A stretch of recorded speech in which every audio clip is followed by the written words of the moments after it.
Hello दोस्तों, स्वागत है आप सभी लोगों का डेली करंट अफेयर्स की क्लासेस में। तो आप लोगों को यहाँ पर डेली जो है करंट अफेयर्स की क्लासेस प्रोवाइड की जाती हैं और ये क्लासेस रेगुलर बेसिस पर आप लोगों को यहाँ पर दी जाती हैं। साथ ही साथ करंट अफेयर्स के क्वेश्चंस के साथ हम यहाँ पर डेली बेसिस पर डिस्कस करते हैं स्टैटिक पोर्शंस को भी। तो क्वेश्चंस आंसर्स को आप लोग अच्छे से देखना है और सेशन को एंजॉय करते हुए वीडियो को एंड तक देखना है, ठीक है।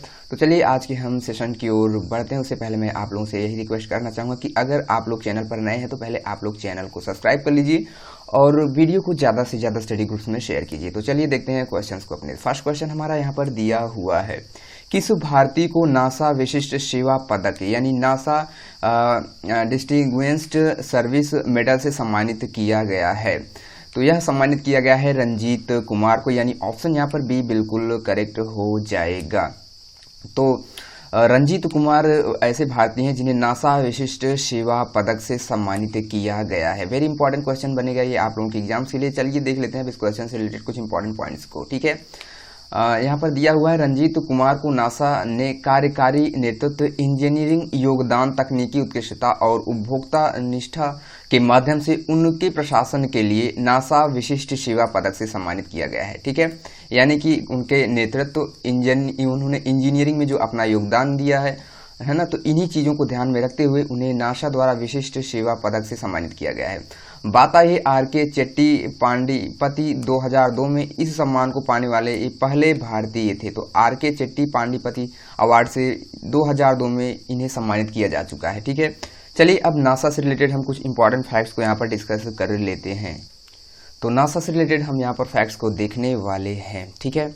तो चलिए देखते हैं नासा से संबंधित कुछ इंपॉर्टेंट इन्फॉर्मेशन को। सबसे पहली बात तो नासा जो है यह अमेरिका की एक स्पेस एजेंसी है जिसका फुल फॉर्म हो जाता है national aeronautics and space administration, जिसे हिंदी में राष्ट्रीय वैमानिकी और अंतरिक्ष प्रबंधन कहते हैं, ठीक है। चलिए अब मूव करते हैं कुछ और भी पॉइंट्स की ओर। दिया हुआ है यहाँ पर स्थापना के बारे में। तो 29 जुलाई 1958 यानी 1958 में इसकी स्थापना की गई थी और इसका मोटो है for the benefit of all, ठीक है। अध्यक्ष की अगर बात करेंगे तो जिम ब्रिंडस्टाइन इसके अध्यक्ष हो जाएंगे। चलिए मूव करते हैं अब हम नेक्स्ट क्वेश्चन की ओर।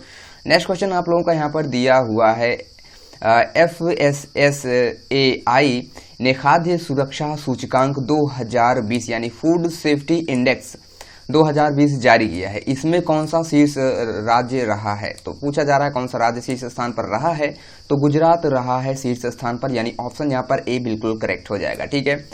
चलिए देख लेते हैं अब इस क्वेश्चन से रिलेटेड कुछ और भी इंपॉर्टेंट इन्फॉर्मेशन के बारे में। तो सबसे पहली बात तो जो भी बड़े राज्यों ने पहले स्थान पर अपना स्थान रखा है उसमें गुजरात नंबर 1 पर रहा है, ठीक है। उसके बाद जो छोटे राज्यों में है वह गोवा पहले स्थान पर रहा है और केंद्र शासित प्रदेशों की अगर बात करते हैं तो उसमें चंडीगढ़ जो है पहले स्थान पर रहा है। चलिए अब देख लेते हैं FSSAI के बारे में, यानी FSSAI के बारे में। तो इसकी सबसे पहली बात फुल फॉर्म आप लोग यहाँ पे देख लीजिए। तो food safety and standards authority of India होता है इसका फुल फॉर्म, जिसे हिंदी में भारतीय खाद्य सुरक्षा और मानक प्राधिकरण कहते हैं और स्थापना है इसकी अगस्त 2011 में की गई थी। मुख्यालय इसका नई दिल्ली में है। अध्यक्ष कौन है? तो रीटा टियोटिया इसके अध्यक्ष हो जाएंगे, ठीक है। इतनी चीजें क्लियर हुई होंगी दोस्तों। चलिए अब हम बढ़ते हैं नेक्स्ट क्वेश्चन की ओर और आप लोगों का यहाँ पर थोड़ा सा स्टेट भी डिस्कस करते हैं आज गुजरात को, ठीक है। तो चलिए गुजरात के बारे में आप लोग यहाँ पर इंपॉर्टेंट इन्फॉर्मेशन देखेंगे। राजधानी यहाँ की गांधीनगर है। मुख्यमंत्री विजय रूपाणी जो कि बीजेपी पार्टी से हैं। गवर्नर आचार्य देवव्रत हैं, ठीक है। उच्च न्यायालय के जो मुख्य न्यायाधीश हैं यहाँ के विक्रम नाथ हैं और एक पड़ोसी देश है पाकिस्तान इसका, और 3 पड़ोसी राज्य इसके साथ अपनी सीमा बाउंड्री लाइन्स को शेयर करते हैं, राजस्थान, मध्य प्रदेश और महाराष्ट्र, ठीक है। लोकसभा की सीटों की बात करते हैं तो 26 सीटें यहाँ पर लोकसभा के लिए हैं और राज्यसभा के लिए यहाँ पर 11 सीटें उपलब्ध हैं। विधानसभा की अगर हम बात करते हैं तो 182 सीटें यहाँ पर विधानसभा के लिए हैं, ठीक है। चलिए समुद्री तट रेखा से संबंधित कुछ यहाँ पर इंपॉर्टेंट जानकारी देख लेते हैं। तो गुजरात की समुद्री तट रेखा की जो लंबाई है वह सबसे लंबी है, ठीक है। यानी समुद्र के साथ गुजरात स्टेट अपनी सबसे ज़्यादा बाउंड्री लाइन को शेयर करता है, जो कि 1214 किलोमीटर के लमसम है, ठीक है। फिर बात कर लेते हैं यहाँ के फॉरेस्ट नेशनल पार्क के बारे में। तो गिर फॉरेस्ट नेशनल पार्क हो गया, ब्लैक कब नेशनल पार्क हो गया, Vanshada national park, gulf Kutch marine national park, ये जितने भी नेशनल पार्क के मैंने अभी नाम आप लोगों को बताया ये सभी आपके गुजरात के महत्वपूर्ण नेशनल पार्क हैं, ठीक है। चलिए अब थोड़ा सा यहाँ पर कर्क रेखा के बारे में देखेंगे, क्योंकि कर्क रेखा गुजरात राज्य से होकर के गुजरती है और कुल मिलाकर के भारत के 8 राज्यों से होकर के कर्क रेखा गुजरती है। कौन कौन से हैं वे 8 राज्य यहाँ पर हम देखेंगे। तो गुजरात हो गया, राजस्थान, मध्य प्रदेश, छत्तीसगढ़, झारखंड, पश्चिम बंगाल, त्रिपुरा और मिजोरम। ठीक है, तो यही ऐसे 8 स्टेट्स हो जाएंगे जहां से यह कर्क रेखा होकर के गुजरती है। चलिए अब हम बढ़ते हैं नेक्स्ट क्वेश्चन की ओर। नेक्स्ट क्वेश्चन आप लोगों का यहाँ पर दिया हुआ है, विश्व प्रत्यायन दिवस यानी वर्ल्ड एक्रेडिटेशन डे कब मनाया गया है। तो यह 9 जून को मनाया गया है, यानी ऑप्शन यहाँ पर डी बिल्कुल करेक्ट हो जाएगा। चलिए देख लेते हैं इस क्वेश्चन से रिलेटेड कुछ इंपॉर्टेंट पॉइंट्स को। तो सबसे पहली बात, तो इस दिवस के मनाए जाने का मुख्य जो उद्देश्य है वह व्यापार और अर्थव्यवस्था में मान्यता की भूमिका को उजागर करने और बढ़ावा देने के लिए हर वर्ष 9 जून को मनाया जाता है। और विश्व प्रत्यायन दिवस 2020 की थीम की हम बात करेंगे तो एक्रेडिटेशन इम्प्रूविंग फूड सेफ्टी रही है। क्या है, तो एक्रेडिटेशन इम्प्रूविंग फूड सेफ्टी इस वर्ष की थीम रही है विश्व प्रत्यायन दिवस की। ठीक है, चलिए अब हम देख लेते हैं इस क्वेश्चन से रिलेटेड कुछ और भी इम्पॉर्टेंट जानकारियों को। तो सबसे पहली बात, तो यहाँ पर हम आज जून महीने के जितने भी इम्पॉर्टेंट डेज होते हैं उन्हें भी डिस्कस करते हुए चलते हैं। ठीक है, तो 1 जून को हम मनाते हैं 3 इम्पॉर्टेंट डेज को। कौन कौन से हैं, तो पहला है विश्व दुग्ध दिवस और इस वर्ष की थीम रही है विश्व दुग्ध दिवस की 20वीं वर्षगांठ, क्योंकि 20वीं वर्षगांठ इस वर्ष मनाई गई है दुग्ध दिवस की। ठीक है, इसके साथ ही 1 जून को मनाया गया है अंतर्राष्ट्रीय बाल रक्षा दिवस तथा माता पिता दिवस भी 1 ही जून को मनाया गया है। तो 3 इंपॉर्टेंट डेज 1 जून को मनाए गए हैं, आप लोग को माइंड में अच्छे से रखना है इस चीज को। ठीक है, चलिए देख लेते हैं 2 जून को। तो तेलंगाना राज्य की स्थापना दिवस मनाया जाता है 2 जून को। चलिए और भी इंपॉर्टेंट डेज आप लोगों के हैं तो यहाँ पर उन्हें भी हम डिस्कस कर लेते हैं। बात करेंगे 3 जून की, तो विश्व साइकिल दिवस मनाया जाता है। 5 जून की बात करते हैं तो विश्व पर्यावरण दिवस जो है मनाया गया है और थीम रही है जैव विविधता। ठीक है, अगर बात करेंगे 14 जून की, तो विश्व रक्तदान दिवस मनाया जाएगा। 20 जून को विश्व शरणार्थी दिवस मनाया जाता है और 21 जून की बात करते हैं तो अंतर्राष्ट्रीय योग दिवस, जो कि मोस्ट इंपॉर्टेंट डे बनता है, एग्जाम्स में बनने की संभावना इसकी काफी रहती है। ठीक है, अब बात करेंगे 23 जून को, तो अंतर्राष्ट्रीय ओलंपिक दिवस मनाया जाता है। दोस्तों मैंने जितने भी डेज यहाँ पर इंक्लूड किए हैं सभी डेज बेहद ही इंपॉर्टेंट हैं। ठीक है, एक भी डेज आप लोगों को स्किप नहीं करना है, क्योंकि यहाँ पर जितने भी डेज हैं केवल इंपॉर्टेंट डेज ही हैं और उन्हीं थीम को शामिल किया गया है जो थीम्स आपके एग्जाम्स के लिए बेहद इंपॉर्टेंट बन सकती हैं। अब बात करते हैं 29 जून की, तो राष्ट्रीय सांख्यिकी दिवस मनाया जाता है 21 जून को। अब हम बढ़ेंगे नेक्स्ट क्वेश्चन की ओर और आप लोगों का यहाँ पर नेक्स्ट क्वेश्चन दिया हुआ है, विश्व बैंक ने किस राज्य सरकार को 1950 करोड़ रुपए का ऋण प्रदान किया है। तो यह प्रदान किया गया है वेस्ट बंगाल के द्वारा, यानी ऑप्शन यहाँ पर ए बिल्कुल करेक्ट हो जाएगा। ठीक है, चलिए देख लेते हैं इस क्वेश्चन से रिलेटेड कुछ इंपॉर्टेंट इन्फॉर्मेशन को। तो पश्चिम बंगाल सरकार को यह ऋण जो है राशि राज्य में कोविड-19 स्थिति से निपटने और विकासात्मक कार्यों के लिए दी गई है। ठीक है, अब बात कर लेते हैं विश्व बैंक की। तो विश्व बैंक की बात आई है तो बात करेंगे इसकी स्थापना की, तो जुलाई 1944 में इसकी स्थापना की गई थी और मुख्यालय इसका वॉशिंगटन डीसी यानी डिस्ट्रिक्ट, और ये जो डीसी होता है इसकी फुल फॉर्म की बात करेंगे तो डिस्ट्रिक्ट ऑफ कोलंबिया हो जाएगा। एमडी एंड सीएफओ हैं अंशुला कांत और अध्यक्ष हैं डेविड मॉलपॉस। ठीक है, अब चलिए हम बढ़ते हैं नेक्स्ट क्वेश्चन की और उससे पहले यहाँ पर और भी कुछ इंपॉर्टेंट जानकारियाँ दी हुई हैं आपके जो है वेस्ट बंगाल से, है ना, वेस्ट बंगाल स्टेट से यहाँ पर आप लोगों को जानकारियाँ दी गई हैं, तो वहाँ पर हम इन चीज़ों को भी देखेंगे पश्चिम बंगाल के बारे में। ठीक है, तो पश्चिम बंगाल जो है यहाँ की राजधानी कोलकाता है। मुख्यमंत्री ममता बनर्जी जो कि तृणमूल कांग्रेस पार्टी से जुड़ी हुई हैं और जो है चलिए अब आगे के पॉइंट्स की ओर हम मूव करते हैं यहाँ पर। तो नेक्स्ट पॉइंट आप लोगों का यहाँ पर दिया हुआ है गवर्नर के बारे में, तो देख लेते हैं गवर्नर कौन है। तो जगदीप धनखड़ यहाँ के गवर्नर हो जाएंगे। पश्चिम बंगाल के जो मुख्य न्यायाधीश हैं उनका नाम TBN राधाकृष्णन है और 5 पड़ोसी राज्य अपनी बाउंड्री लाइन्स इसके साथ शेयर करते हैं। कौन कौन से हैं इसके 5 पड़ोसी राज्य, तो असम हो गया, सिक्किम, बिहार, झारखंड और ओडिशा। ठीक है, 3 पड़ोसी देश कौन कौन से हैं, तो बांग्लादेश, नेपाल और भूटान इसके 3 पड़ोसी देश हैं। राजकीय पशु की बात कर लेते हैं तो बंगाल बाघ यहाँ का राजकीय पशु है और राजकीय पक्षी की बात करते हैं तो किंग फिशर यहाँ का राजकीय पक्षी हो जाएगा।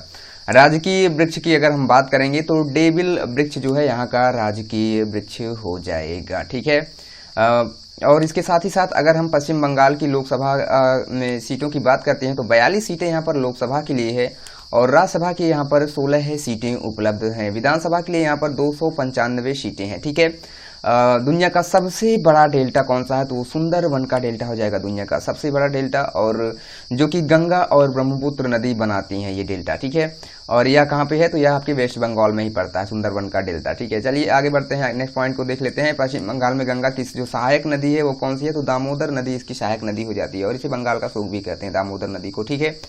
और कोलकाता जो है यह शहर हुगली नदी के किनारे बसा हुआ है। कोलकाता कैपिटल है आपके वेस्ट बंगाल की, और यह हुगली नदी के किनारे बसा हुआ है। मोस्ट इंपॉर्टेंट क्वेश्चन बनेगा ये आप लोगों के एग्जाम्स के लिए। नेक्स्ट पॉइंट दिया हुआ है कर्क रेखा के बारे में, तो मैंने पिछले ही क्वेश्चंस में इसे आप लोगों के सामने डिस्कस कर दिया हुआ है। चलिए अब हम बढ़ेंगे नेक्स्ट क्वेश्चन की ओर, और आप लोगों का यहाँ पर नेक्स्ट क्वेश्चन दिया हुआ है। एथलेटिक्स इंटीग्रिटी यानी AIU ने एथलीट गोमती मारी मुथु पर कितने साल का प्रतिबंध लगाया है, तो यह जो प्रतिबंध लगाया गया है इनके ऊपर 4 सालों के लिए लगाया गया है, यानी ऑप्शन सी 4 साल बिल्कुल यहाँ पर करेक्ट हो जाएगा। चलिए देख लेते हैं कुछ इंपॉर्टेंट इन्फॉर्मेशन के बारे में इस क्वेश्चन से रिलेटेड। तो गोमती मारी मुथु जो है यह तमिलनाडु राज्य की है, और AIU इसका फुल फॉर्म हम यहाँ पर देखेंगे, चूंकि एथलेटिक्स इंटीग्रिटी यूनिट इसका हो जाता है फुल फॉर्म, और स्थापना इसकी 3 अप्रैल 2017 में की गई थी। अध्यक्ष की अगर हम बात करेंगे तो ब्रेट क्लॉथियर इसके अध्यक्ष हो जाएंगे। मुख्यालय इसका मोनाको में है। चलिए अब हम बढ़ते हैं नेक्स्ट क्वेश्चन की ओर, और आप लोगों का यहाँ पर नेक्स्ट क्वेश्चन दिया हुआ है। रोटरी इंडिया ने ई सामग्री प्रसारित करने के लिए किसके साथ समझौता किया है, तो मोस्ट इंपॉर्टेंट ये भी क्वेश्चंस आप लोगों के एग्जाम्स के लिए बनेगा, तो ये NCERT के द्वारा कर लिया गया है समझौता, यानी ऑप्शन ए बिल्कुल करेक्ट हो जाएगा। तो रोटरी इंडिया है इसने ई सामग्री यानी इंटरनेट से रिलेटेड जो सामग्रियां प्रसारित की जाएंगी NCERT के द्वारा इसके साथ समझौता किया गया है। अब देख लेते हैं NCERT से रिलेटेड कुछ इंपॉर्टेंट फैक्ट्स के बारे में। सबसे पहली बात NCERT का फुल फॉर्म क्या होता है, देख लीजिए, national council of educational research and training हो जाता है इसका फुल फॉर्म, जिसे हिंदी में राष्ट्रीय शैक्षिक अनुसंधान और प्रशिक्षण परिषद कहेंगे। स्थापना इसकी 1961 में की गई थी। मुख्यालय नई दिल्ली में है, और अध्यक्ष रमेश पोखरियाल हो जाएंगे। बात करेंगे डायरेक्टर की, तो हरुषिकेश सेनापति इसके डायरेक्टर हो जाएंगे। बात कर लेते हैं अब रोटरी इंटरनेशनल के बारे में थोड़ा सा, तो 1905 में रोटरी इंटरनेशनल की स्थापना की गई थी। संस्थापक इसके पॉल P हैरिसन हो जाएंगे। चलिए मूव करते हैं आगे के क्वेश्चन की ओर, और आप लोगों का यहाँ पर नेक्स्ट क्वेश्चन दिया हुआ है।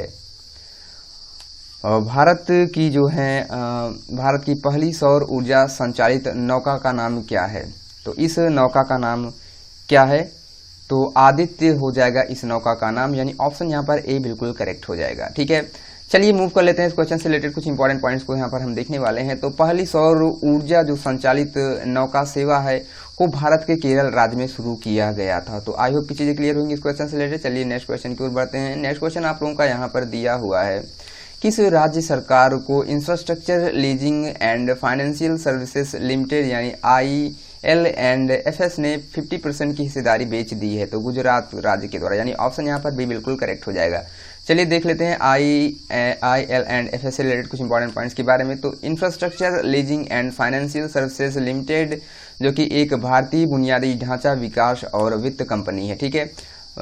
इसके फुल फॉर्म की बात कर लेते हैं, तो infrastructure leasing and financial services हो जाता है इसका फुल फॉर्म। स्थापना की बात करेंगे तो 1987 में इसकी स्थापना की गई थी। मुख्यालय इसका मुंबई में है, और चेयरपर्सन हो जाएंगे उदय कोटक, और मैनेजिंग डायरेक्टर हैं CS राजन। ठीक है। तो इतनी चीजें इस क्वेश्चन से रिलेटेड आप लोगों को पता होनी चाहिए। अब हम बढ़ेंगे नेक्स्ट क्वेश्चन की ओर। नेक्स्ट क्वेश्चन आप लोगों का यहाँ पर दिया हुआ है, किस IIT के छात्रों ने फ्लाईजी मोबाइल ऐप को विकसित किया है, तो गुवाहाटी के छात्रों के द्वारा, यानी IIT गुवाहाटी के छात्रों के द्वारा जो है फ्लाईजी मोबाइल ऐप को लॉन्च किया गया है। चलिए देख लेते हैं अब इम्पोर्टेंट इन्फॉर्मेशन के बारे में। तो यह जो फ्लाईजी मोबाइल ऐप है यह कोरोना वायरस महामारी के दौरान यात्रियों को एक सहज हवाई यात्रा का अनुभव प्रदान करने के लिए विकसित किया गया है। ठीक है। अब बात आई है IIT गुवाहाटी की, तो इससे रिलेटेड कुछ इंपॉर्टेंट इन्फॉर्मेशन आप लोगों के सामने मैं शेयर करने वाला हूं। Indian institute of technology Guwahati हो जाता है इसका फुल फॉर्म, जिसे हिंदी में भारतीय प्रौद्योगिकी संस्थान कहेंगे। ठीक है। चलिए देख लेते हैं अब नेक्स्ट क्वेश्चन को आप लोगों के सामने। यहाँ पर है नेक्स्ट क्वेश्चन, किस कंपनी को जियो प्लेटफॉर्म्स में 5.16 लाख करोड़ रुपए का निवेश किया है, किसने किया है जियो प्लेटफॉर्म में 5.16 लाख करोड़ रुपए का, तो यह निवेश किया गया है ADIA के द्वारा, यानी ऑप्शन यहाँ पर ए बिल्कुल करेक्ट हो जाएगा। देख लेते हैं इस क्वेश्चन से रिलेटेड कुछ इंपॉर्टेंट इन्फॉर्मेशन के बारे में। तो जियो प्लेटफॉर्म जो है रिलायंस कंपनी का ही एक हिस्सा है, और एडियो जो ADIA यानी जो है इसका फुल फॉर्म हो जाता है अबू धाबी इन्वेस्टमेंट अथॉरिटी, जो कि अबू धाबी निवेश प्राधिकरण हिंदी में इसे कहेंगे, और स्थापना 1976 में से की गई थी। मुख्यालय इसका अबू धाबी यानी UAE में है। और संस्थापक NCO की बात करेंगे तो शेख हामिद बिन जायद अल नहयान इसके जो हैं संस्थापक NCE हो जाएंगे। तो इस क्वेश्चन से रिलेटेड जितने भी फैक्ट्स आप लोगों के सामने डिस्कस किया गया है। चलिए नेक्स्ट क्वेश्चन यहाँ पर डिस्कस कर लेते हैं। नेक्स्ट क्वेश्चन यहाँ पर दिया हुआ है, किसने कोविड-19 से बचाव के लिए फॉर्मुलेशन अनन्य जल आधारित कीटाणुनाशक स्प्रे तैयार किया है। तो यह कीटाणुनाशक जो स्प्रे है यह DIAT के द्वारा तैयार किया गया है, यानी ऑप्शन यहाँ पर ए बिल्कुल करेक्ट हो जाएगा। चलिए देख लेते हैं इंपॉर्टेंट इन्फॉर्मेशन के बारे में। तो इस स्प्रे का इस्तेमाल जो है आम आदमी से लेकर कोई भी व्यक्ति और हेल्थ केयर वर्कर तक कर सकता है। ठीक है, चलिए बात आई है DIAT के बारे में, तो इससे भी रिलेटेड आप लोगों के सामने इन्फॉर्मेशन शेयर करता हूँ। Defence institute of advance technology हो जाएगा इसका फुल फॉर्म क्या, defence institute of advanced technology, जिसे हिंदी में उन्नत प्रौद्योगिकी रक्षा संस्थान कहेंगे। स्थापना इसकी 1952 में की गई थी। मुख्यालय इसका पुणे यानी महाराष्ट्र में है। वाइस चांसलर की बात करते हैं तो CP राम नारायण इसके वाइस चांसलर हो जाएंगे। तो आई होप की चीजें यहाँ पर क्लियर हुई होंगी दोस्तों। ये आज का आप लोगों का लास्ट क्वेश्चन था। ठीक है, चलिए फिर मिलते हैं नेक्स्ट वीडियो में। उससे पहले मैं आप लोगों से यही कहना चाहूँगा कि अगर आप लोगों ने चैनल को सब्सक्राइब नहीं किया तो प्लीज़ चैनल को सब्सक्राइब कर लीजिए अगर आप लोग अभी नए हैं तो, और डेली यहाँ पर विजिट कीजिए, वीडियो को ज़्यादा से ज़्यादा ग्रुप्स में शेयर कीजिए। चलिए फिर मिलते हैं नेक्स्ट वीडियो में, तब तक के लिए जय हिंद, जय भारत।